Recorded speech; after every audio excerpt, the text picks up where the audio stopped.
आप बताइए, बीफ की कंपनियों से राष्ट्रवाद की पार्टी चंदा ले रही है, यही राष्ट्रवाद है?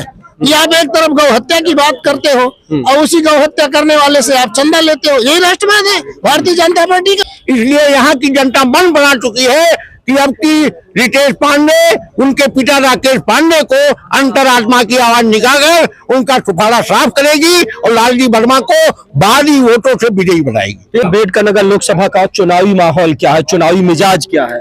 चुनावी मिजाज है, जनता परिवर्तन के मूड में है और भारतीय जनता पार्टी को भगाना चाहती है। भारतीय जनता पार्टी को भगाना चाहती है जी। किसको लाना चाहती है? लालजी वर्मा को। दलित जुट रहा है आपके साथ? बिल्कुल जुट रहा है, हर पढ़ा लिखा दलित पिछड़ा हर पढ़ा लिखा आदमी समाजवादी पार्टी की तरफ भारतीय जनता पार्टी को हराने के लिए खड़ा हो चुका है। बिल्कुल खड़ा हो चुका है। आप बताइए, बिस्लरी का पानी 20 रुपए लीटर बिकता है। हाँ। और किसान का गेहूं आप कितने में खरीदते हो? बनिया से आप पूछिए, 16 रुपए 18 रुपए में किसान का गेहूं बिकता है। योगी आदित्यनाथ जी यही लाल टोपी से ही घबराए हुए हैं। विपक्ष में यही लाल टोपी उनको दिखाई दे रहा है और लाल टोपी वाले ही उनको हराएंगे। नमस्कार, भारत टीवी न्यूज की खास पेशकश कौन बनेगा प्रधानमंत्री देख रहे हैं आप सभी का बहुत बहुत स्वागत है और आपके साथ में इमरान। बता दें कि भारत टीवी न्यूज लगातार लोकसभा चुनाव की तमाम तस्वीरें दिखा रहा है। लोकसभा चुनाव की तैयारियां जोर शोर पर है। चुनाव आयोग ने चुनावी तारीखों का ऐलान कर दिया है। 7 चरण में चुनाव जो है वो कराए जाने हैं। इस वक्त हम लोग मौजूद है पूर्वांचल की अम्बेडकर नगर लोकसभा है। 2019 में जो सांसद चुने गए थे वो सपा बसपा के गठबंधन से रितेश पांडे वर्तमान में सांसद है। हालांकि अब वो सपा बसपा छोड़ करके भारतीय जनता पार्टी का दामन थाम चुके हैं और भारतीय जनता पार्टी के टिकट पर जो चुनाव लड़ रहे हैं। वही समाजवादी पार्टी गठबंधन की प्रत्याशी की बात करें तो लालजी वर्मा कुर्मी समाज के बड़े नेता और लालजी वर्मा चुनाव मैदान में है। आखिरकार क्या रहेगी तस्वीर? यहाँ पर तमाम लोग हैं, चौपाल लगी हुई है, सीधे बातचीत करेंगे और जानने और समझने का प्रयास करेंगे कि तस्वीर क्या है। क्या नाम है आपका? महाराम पटेल। क्या है माहौल अम्बेडकर नगर लोकसभा? अम्बेडकर को माहौल जो है, यहाँ दोनों नेताओं को जनता ने समझ लिया है, बूझ लिया है, जान लिया है। एक पूंजीपति है, वो हमेशा पिछड़ों की राजनीति किया है। अम्बेडकर नगर के लिए उन्होंने बहुत विकास किया है, चाहे बसपा के माध्यम से, चाहे समाजवादी के माध्यम से, चाहे पीडीए के माध्यम से। इसलिए लालजी वर्मा विकास पुरुष है। यहाँ लड़ाई दो लोग की आमने सामने है, एक पूंजीपति है, एक किसान का बेटा है। भाजपा 400 पार का नारा दे रही है। भारतीय जनता पार्टी की तरफ से दावा किया जा रहा है कि अब की बार 400 पार। 400 पार का नारा देना अलग चीज होता है, 400 को पार महंगाई हो सकती है। ये तो गलत उनकी नीति है। 400 पार इतना एडवांस नहीं बोलना चाहिए, जो जनता देगी वही सही होगा। अम्बेडकर नगर के स्थानीय मुद्दे क्या हैं? अम्बेडकर नगर के स्थानीय मुद्दे विकास है। भारतीय जनता पार्टी ने अम्बेडकर नगर के लिए कुछ नहीं किया। रितेश पांडे ने विकास नहीं किया। रितेश पांडे विकास नहीं किए। रितेश पांडे या उनके परिवार के यहाँ सैकड़ों दो दल के बहुजन समाज पार्टी, समाजवादी पार्टी के वोटरों के भावना का हनन करते हुए समाजवादी ने उन्हें विधायक बनाया भी 2 साल पहले। वो हनन करते हुए अब की राज्यसभा चुनाव में उन्होंने अंतरात्मा की आवाज कहा है। इसलिए यहाँ की जनता मन बना चुकी है कि अब की रितेश पांडे, उनके पिता राकेश पांडे को अंतरात्मा की आवाज निकालकर उनका सुफाड़ा साफ करेगी और लालजी वर्मा को भारी वोटों से विजयी बनाएगी। ये राज्यसभा चुनाव में जो प्रकरण हुआ, जिस तरह से क्रॉस वोटिंग हुई, उसका नुकसान क्या होगा इस चुनाव में दिखाई देता है? उसका बहुत भयंकर नुकसान होगा। जनता समझ गई है। जनता आज हम जनता को राजनीति कर रहे हैं, जनता के बीच में उनके भावना का कुचल के हम दूसरे जगह जाते हैं तो हमारा नुकसान नहीं होगा। नुकसान होगा। क्या नाम है आपका? अखिलेश यादव, विधानसभा अध्यक्ष, समाजवादी पार्टी जलालपुर। अच्छा, समाजवादी पार्टी से विधानसभा अध्यक्ष है। तो कैसी है पार्टी की तैयारी? हमारी पार्टी की तैयारी पूर्णतः पीडीए पे हम लोग चल रहे हैं। दलित पिछड़ा अल्पसंख्यक की ये 4 अगड़ा नहीं, अगड़ा नहीं।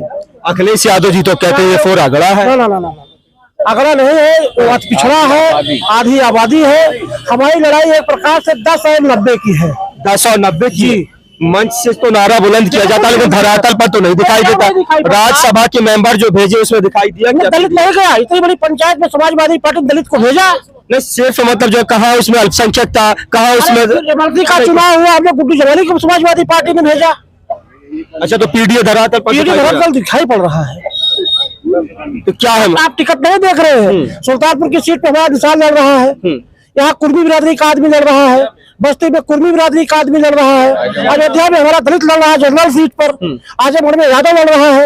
आपको दिखाई नहीं पड़ रहा है? दलित जुट रहा है आपके साथ? बिल्कुल जुट रहा है। हर पढ़ा लिखा दलित पिछड़ा हर पढ़ा लिखा आदमी समाजवादी पार्टी की तरफ भारतीय जनता पार्टी को हराने के लिए खड़ा हो चुका है। बिल्कुल खड़ा हो चुका है। कह रहे चंद्रशेखर आजाद नगीना से चुनाव लड़ने की चर्चा चल रही थी। चंद्रशेखर आजाद बड़े नेता हैं और अब जो है टिकट नहीं मिला तो दलित नाराज बताया जा रहा है। देखिए, दलित जो है निश्चित तौर पे जिस प्रकार से आरक्षण को लूटा जा रहा है, दलितों पिछड़ों के हक को लूटा जा रहा है और आरएसएस के द्वारा संविधान को खत्म करने की मनवादी व्यवस्था जो हिंदुस्तान के अंदर लागू करने की योजना है, दलित उसके विरोध में खड़ा है।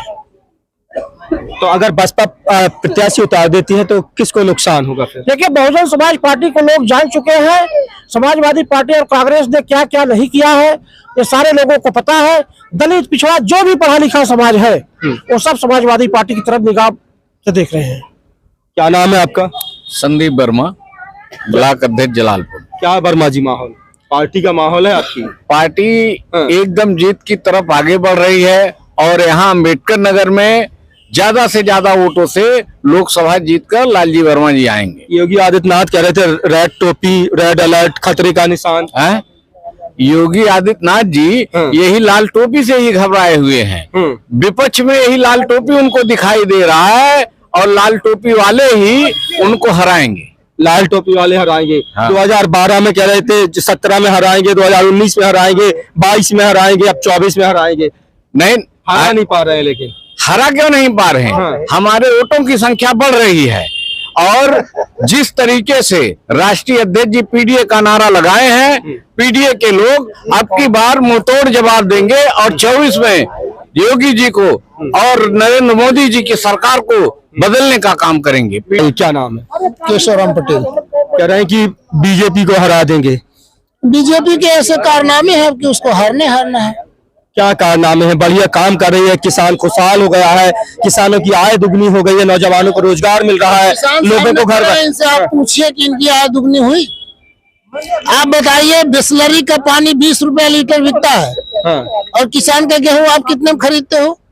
बनिया से आप पूछिए, 16 रुपए 18 रुपए में किसान का गेहूं बिकता है। एमएसपी पे खरीदते हैं। एमएसपी लागू क्या हुआ? एमएसपी से क्यों सरकार भाग रही है? आप सरकार से पूछो, ये एमएसपी से आप क्यों भाग रहे हो? क्यों नहीं हमारा एमएसपी देते, हमारा अधिकार देते आप? अरे सभी फसलों पर संभव नहीं है ना एमएसपी दे पाना। अरे सबके अडानी अंबानी के लिए सारी चीजें संभव है। और जो हिंदुस्तान का प्रधानमंत्री बैठता है कुर्सी पे तो कहता है कि भारत में किसानों का देश है, तो किसानों के लिए योजना नहीं आ सकती है? भारतीय जनता पार्टी कह रही थी बहुत हुआ किसानों पर अत्याचार, अब की बार मोदी सरकार कह रहे 6000 किसान सम्मान निधि दे रहे हैं, किसान खुशहाल हो गए। आप ये बताइए कि आपने कहा किसान खुशहाल है, आप बताइए, आप कह रहे हैं कि एमएसपी सब पे लागू नहीं हो सकती है। आप बताइए, फ्री का राशन वो दे सकते हैं जिसमें कांग्रेस गवर्नमेंट 1 रुपया 2 रुपया किलो लेती थी, वो फ्री का दे सकते हैं, तो सभी फसलों पे एमएसपी क्यों नहीं दे सकते हैं? किसान को एमएसपी आप क्यों नहीं दे रहे? अम्बेडकर नगर लोकसभा का चुनावी माहौल क्या है, चुनावी मिजाज क्या है? चुनावी मिजाज है, जनता परिवर्तन के मूड में है और भारतीय जनता पार्टी को भगाना चाहती है। भारतीय जनता पार्टी को भगाना चाहती है जी। किसको लाना चाहती है? लालजी वर्मा को। लालजी वर्मा को। लालजी वर्मा गठबंधन के प्रत्याशी है और इंडिया गठबंधन अब की बार हिंदुस्तान के अंदर सरकार बनाने की स्थिति में है। भाजपा राष्ट्रवाद की बात करती है। राष्ट्रवाद कहाँ है? कहीं दिखाई दे रहा है राष्ट्रवाद? आप बताइए, बीफ की कंपनियों से राष्ट्रवाद की पार्टी चंदा ले रही है, यही राष्ट्रवाद है? कि आप एक तरफ गौ हत्या की बात करते हो और उसी गौ हत्या करने वाले से आप चंदा लेते हो, यही राष्ट्रवाद है भारतीय जनता पार्टी का? बताइए क्या है माहौल? क्या माहौल? हम लोग समाजवादी पार्टी के साथ हैं तन मन धन से और समाजवादी पार्टी को जिताने के लिए हम लोग तत्पर लगे हुए हैं, रात दिन एक कर रहे हैं। हमारे आदरणीय अखिलेश यादव जी का नारा है जो पीडीए का नारा, उसके तहत हम लोग लगे हैं और यहाँ पर लालजी वर्मा को हम लोग भारी मतों से विजयी बनाएंगे। तो पीडीए एनडीए को हराएगा जी? पीडीए हराएगा एनडीए को? क्यों नहीं हराएगा एनडीए को? एनडीए के समर्थन हम लोग नहीं है, हम लोग समाजवादी विचारधारा जुड़े हैं। हम हमारे प्रत्याशी लालजी वर्मा जी हैं, हम लोग लालजी वर्मा जी को भारी मतों से विजयी बनाने के लिए प्रयासरत लगे हैं। लालजी वर्मा को जिताने के लिए प्रयासरत लगे हैं। हाँ। ये तमाम अंबेडकर नगर लोकसभा की तमाम जनता है और तमाम जनता की अलग अलग तरह की समस्याएं हैं। जनता पूरी तरह से भारतीय जनता पार्टी की सरकार से 10 साल का केंद्र सरकार की और 7 साल के राज्य सरकार से दुखी है। जनता लगातार अपनी समस्याएं बता रही है। हालांकि जब चुनाव होगा और उसके बाद जो नतीजे आएंगे उसके बाद पता चलेगा कि देश का नया प्रधानमंत्री कौन होगा। अपने साथी कैमरा पर्सन आनंद यादव के साथ भारत टीवी न्यूज के लिए अंबेडकर नगर से इमरान मंसूरी की रिपोर्ट। नमस्कार।